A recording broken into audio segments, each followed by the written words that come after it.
something that's fairly recent. We sometimes read examples where applicants who are going for postgraduate study, but they're talking about things that they did in high school, or things where or even earlier in life than that. And although they can be interesting, I think we're generally looking for things a bit later in life that you've done either during the course of your undergraduate study or since graduating.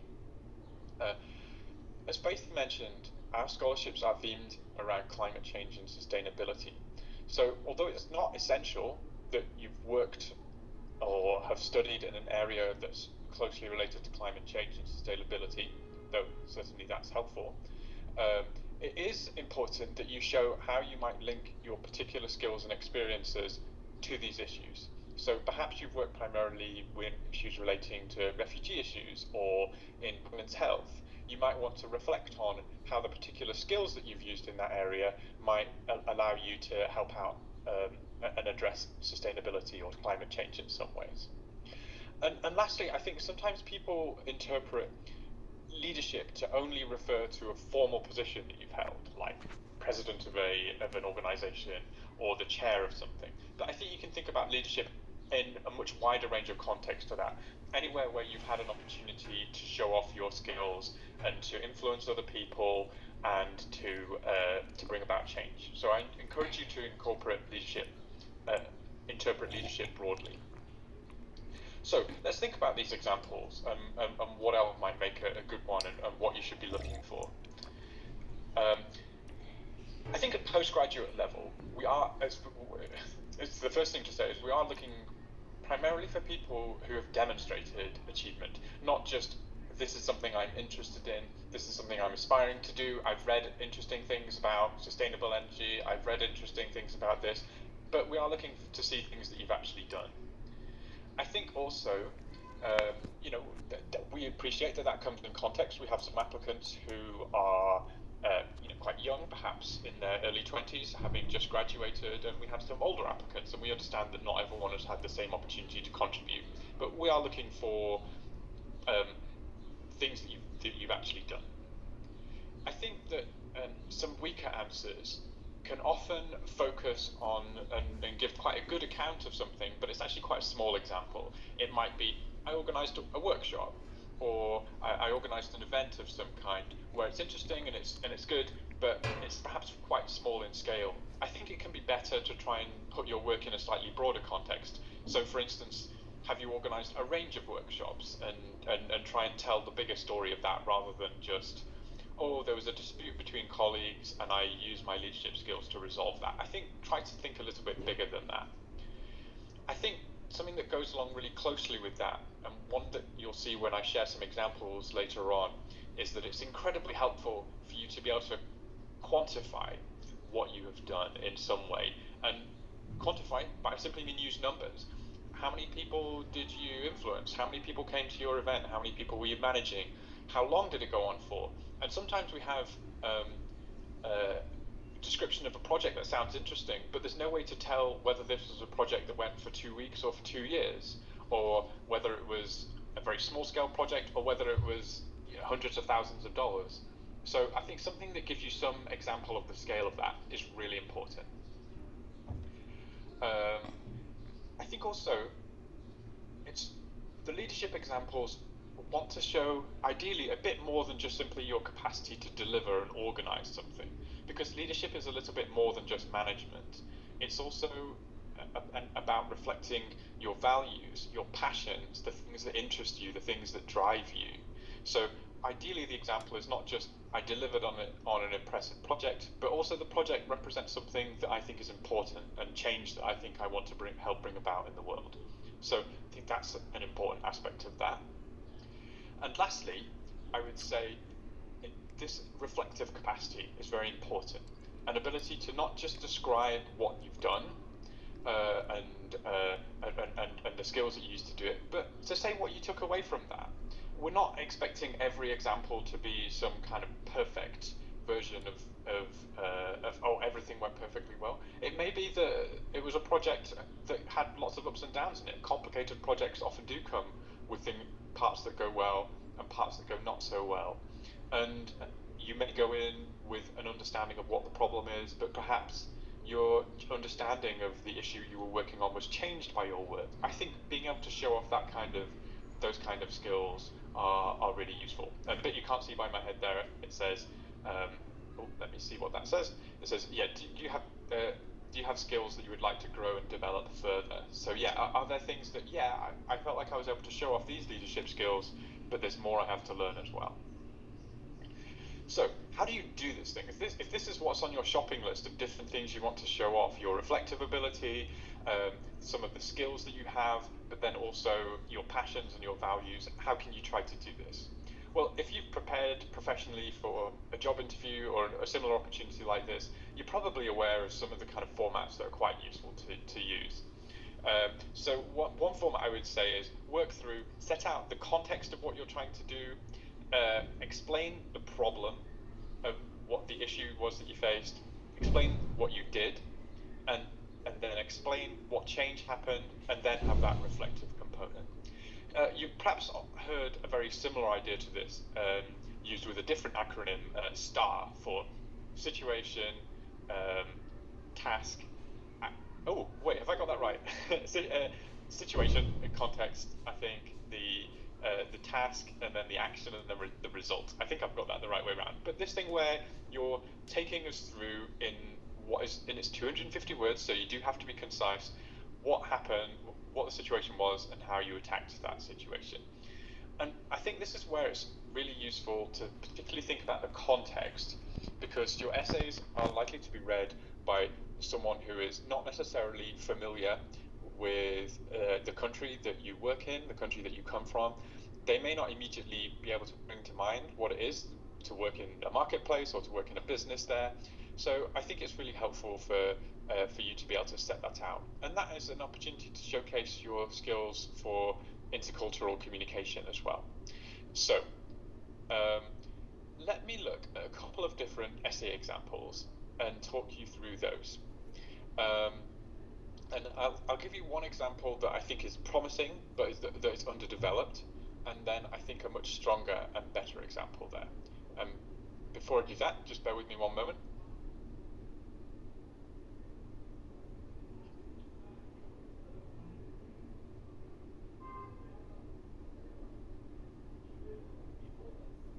Okay, let's look at that first example. So, I'm just going to read it. It's not going to be the most exciting thing, but I think it's important for you to get a sense of what we're talking about here. Okay, so it's answering a question, and these two examples are both going to be answering that same question. And it's similar to one of the essays that you'll have to answer. Tell us about a scenario in which you've needed to show leadership, how you approach this, and what the outcomes were. So it's this thing what we're talking about. Let's give us a single example. And I think that's quite important in that it is asking for a specific scenario. It's not asking for your general thoughts on leadership or what makes a good leader. It's asking a specific question. Give us an example here. So it's really important to take that away from the question. Okay, let's go. Leadership being defined by how you lead. It is inevitable. Your team will look up to you and remember how you led them.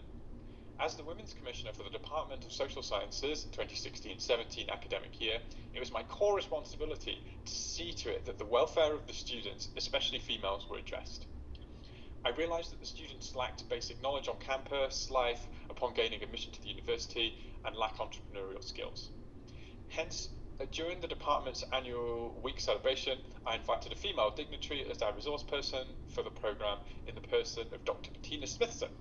She delivered a talk on the topic, and as a result, the students were able to understand the various mechanisms through which academic and social stress could be reduced for a better staying on campus. A workshop was also organised for the students, which gave them some prerequisite skills to help them have entrepreneurial opportunities aside from schoolwork. So when I look at this essay, there's definitely some things I like about this. It's showing an interest in the affairs of others. It's showing the ability to organise things and deliver something. I think it's the ability to size up a situation and realise something was lacking and deliver that. So I think there's quite a lot to like here. I think where it might have some limitations, well, for one thing, there's a typo in there which is a little bit annoying. Workshop was also organised, it should be organised, so that's a little bit frustrating that it wasn't more carefully prepared there. But I think more seriously, it's quite difficult for me to judge the scale of this work. It's talking about identifying an issue and then they organise a workshop. Now, for the individual writing this, it might be obvious to them that this was a really huge event, but I don't know whether 10 people came to this seminar or 1,000 people came to it.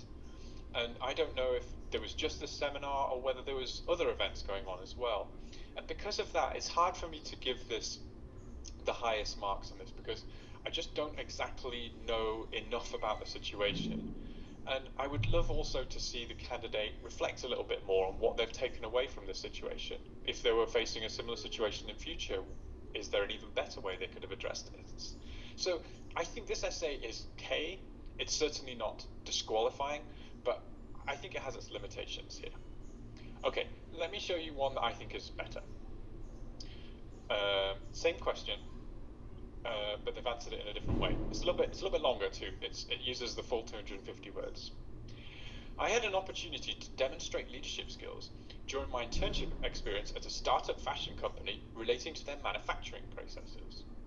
I was promoted to be the assistant manufacturing lead in 3 months, where I took more leadership responsibilities by leading a team of 6. So already here, I'm starting to get a sense of scale in that I know how many people they're managing, and I have a sense of what's going on here. Okay, let's continue. We were experiencing challenges within the team because the department lacked clear processes for tracking the use of materials such as dyes and other chemicals, and because some members of the team had not been properly trained in the use of equipment. This led to both additional costs using chemicals excessively, for instance through failed production runs, but also environmental problems when materials were not disposed of properly. See, I find this context quite helpful. I don't know anything about fashion or clothing production or anything like that, but they've explained the situation in a way that I can make sense of. Let's continue. I worked with each member of the manufacturing team to identify and provide for their training needs and organised a series of 5 half-day workshops on using our equipment more efficiently. 5 half-day workshops. I'm starting to get a sense of the scale of the work that they did. Importantly, I also asked the team to design targets for reducing waste. I felt that the goals agreed by the team, rather than imposed on them by a manager, would be more inspiring and clearly understood. I also participated in the recruitment process, hiring and overseeing the induction of 3 new colleagues. So I get the sense here also that this colleague's growing in responsibility, and the way that they describe agreeing these targets together, that's starting to give me a sense of not just their capabilities, but also their values as well, and what they think, what they see as leadership. Let's finish this example off. Over 6 months, we were able to reduce our use of toxic dyes by 45%, with a similar reduction in costs, even as overall production increased. Since then, I've worked in a consultancy role with 2 other companies seeking to make similar changes. This work has inspired me to use efficient business practices to make environmentally friendly changes, and reminded me that collaboration and empowerment can be more powerful than top-down management. Again, I really like the way that I have a sense of scale, I have a sense of what the change was, but I also have a sense of the values and the passions of the person who's written this essay. So I think this is a much stronger essay. Okay, let's wrap up here and make a couple of other observations on what I think makes a strong essay. Some of your essays they're written in 3 different tenses. Some of them are asking you to write about things that you've done in the past, reflecting on past examples, what you've learned from those. Some of them will ask you to talk about things that are happening now, that you're working on now. But it's also very important to show what your future plans are, because ultimately the purpose of these scholarships is to help individuals bring about positive change in the world. So I think that future plan is really important. And I think for me, you should be able to talk about what you're doing now, what you've done in the past, and what you plan to do in the future. And it should all hang together. At least in the way that you tell the story, there should be a thread that links these things, whether it's skills that you've learned along the way, or whether it's a particular interest that's been consistent throughout. So I think it's useful now, while you still have a little bit more than a month or so to submit these essays and to prepare these essays, to think about how do I want to tell my story in terms of what's happened in the past, what am I doing now, and what will I do in the future. So think about that connection, and I think also you want to be striking a balance between having an ambition that is impressive and to bring about change. I think if you don't just want to be saying, well, I hope to graduate and I want to go back home and do the same thing that I'm doing now, but also you don't want to say, I expect to become the president of Nigeria within the next 18 months after graduating. I think you want to be able to show what is a realistic progression there. I think just finally, and I hope this is not finishing on a sort of negative note, but it's worth noting there are a couple of common pitfalls and things that are unhelpful. I think sometimes we do get a lot of essays that are just not prepared as carefully as they might be, and I think it's really hard to give a score, a good mark to an essay that has lots of mistakes in it. I think if you do have the opportunity to write it on a laptop where you can look through it carefully rather than doing it on your phone, I would encourage you to do that. I think also, this also is a big part of the future question. We get a lot of essays where people say, I really want to study abroad, I've always wanted to study abroad, and it would be really exciting for me, it would take me to the next level in my career, but they don't really explain why they want to study a specific degree program. And you get the sense sometimes that they'd be happy doing almost anything so long as they got a chance to study abroad. And I think the better applications show that they've done research into a particular degree program and they're able to demonstrate, this is how this degree program will be able to help me. I think lastly, we realised that scholarships can be very important for our applicants, and there is a lot of pressure to get them. But I think our strongest applicants have opportunities elsewhere, because they have very impressive CVs, they have very impressive accomplishments. So I think sometimes when applicants communicate a sense of like, if I didn't get this, there would be nothing for me, it would be a disaster. I think I understand, and I want to be compassionate to where that is coming from, but I think it is not helpful for us in that we are looking for applicants who are very well qualified and are likely to have different kind of possibilities elsewhere. So those are the main things that I wanted to share with you about things that I think make a really strong application essay. As I say, I haven't gone through all of the questions individually. That's for you to do and to work out how you want to use those questions to tell your story. But I hope it's given you a sense of the different things that would make a really strong essay, and hopefully it's given you some ideas about how you want to write those questions. I want to hand back over to Faithy now, as we have a little bit of time to both wrap up and answer some of your questions, I think.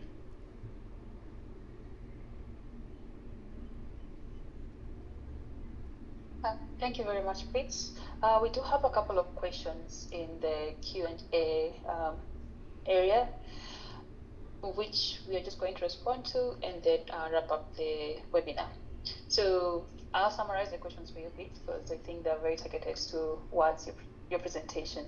So you spoke about timeline as writing experiences within a timeline that is fairly recent. What actually accounts for fairly recent? Is it up to 5 years? And then the other question is about, it seems the focus of the Scholars Program in Edinburgh is big on climate and sustainability this year. Would anyone who has other experience, for example, enabling inclusive communities through women empowerment, will they have a chance to, showcase their work in as much as our focus is on climate and sustainability? Great, they're both really good questions. Maybe I could answer the second one first and then come to the first one. So, question of the answer to that question, that was like, maybe I'm interested in working in climate change and sustainability, but so far I've been working in a different area. And the example you cited with women's empowerment and something like that. Have I understood that question correctly? Yeah. So I guess what I would say there is, it's great, and we don't expect all of our applicants to have been climate activists or to have been working in sustainable energy or working in environmental protection or conservation for their whole lives. People come from lots of different backgrounds, and our current scholars do.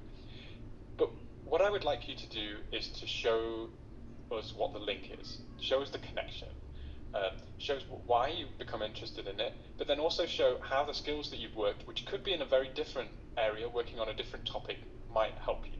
For instance, you might say, one of the key things that I've had to do in my current role working for an NGO on women's rights is the ability to build coalitions and to work with different groups of actors, even though they may have different priorities. And I think being able to make a case of that's also very important for working on climate change and conservation, and I think that's one of the key skills I could bring. Or maybe your key skills are in communications and presentation, or maybe they're about rights-based approaches, and which are also very important in climate change. So being able to show that connection. I think the other question was something like, how long ago is too long ago? I guess for that, what I would say is, I think that we understand that people have taken many different paths, including we have many applicants who have had quite complicated biographies, perhaps are displaced or refugees, worked in different countries, or have had other complicated events. So we don't have a single template of, we want to see what you've done in the last 12 months, or we want to see what you've done in the last 3 years. I think we want to hear your overall story. I think what I would say is the nature of the students or the applicants that we're looking at, people basically from their mid-20s to mid-30s, is we're asking you to reflect essentially on your working life and the things that you've done either while you were studying or since you were studying. And I think if you're only citing examples from 7 or 8 years ago without giving some kind of sense of what you've done much more recently, that might make me think, well, what have you been doing in the last 5 years? So I think some kind of sense of what you've been doing through your life, but I think still you can choose some compelling examples that aren't very recent, but I think perhaps it's helpful to know what you've been doing more recently too. I feel like I've answered that question in a bit of a vague way, but I think it depends on your own story. I don't know if you had anything to add there, Faithy. Pete, you have answered the question comprehensively, and I hope the other attendees feel the same.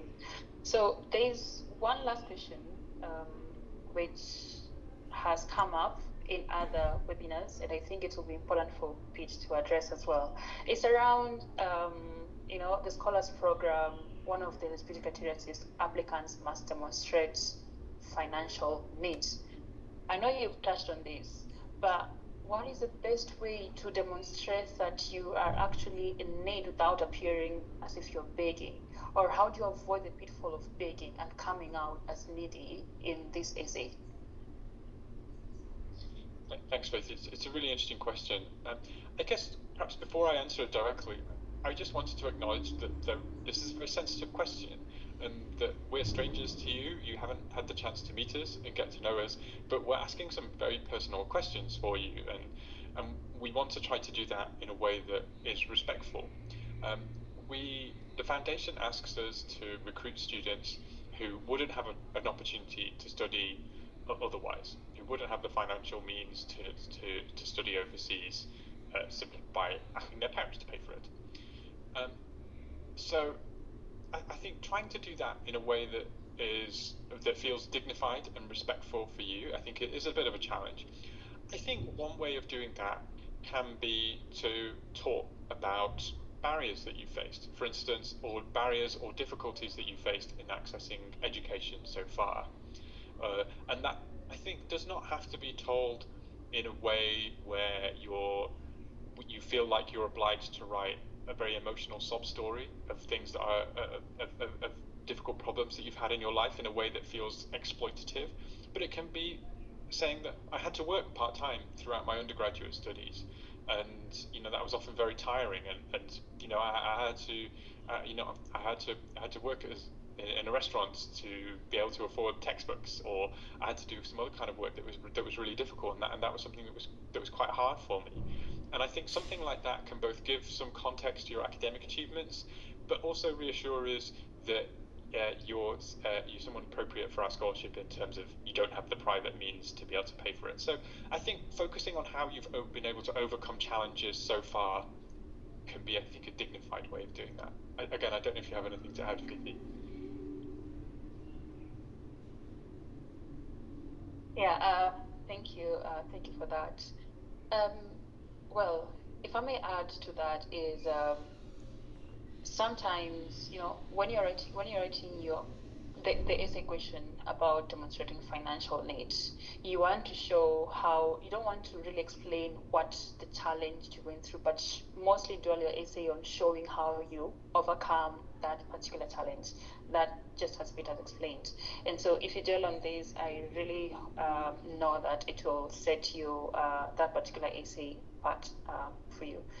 So those are the only questions that we had in relation to essay writing, and I just looked through the Q&A section real quick and realized others are related to the application process itself. I'm going to respond real quick, but at the same time, this webinar has been recorded and is going to be shared by all those who registered to attend it. We do also advise all who are interested in applying for the scholarship to always, check our socials and our website, because we do have comprehensive information on how to apply for the scholarship. The FAQ section has a whole lot of other questions that you might find responses to as well. And should you find that you have a question that is not responded to on the website or anywhere else, you're always open to email us at mcfsp@ede.ac.uk. Thank you, Pete, very much. And thank you all for attending the webinar today. We hope that you found it very useful in finding tips and strategies to submit a compelling application essay. I do hope that these elements are going to set you apart, and your applications essays are going to capture the attention of the admission committees and anybody else who will be involved in reviewing your applications. Thank you so much, and have a good evening. Bye. Thank you, everyone. I appreciate your time.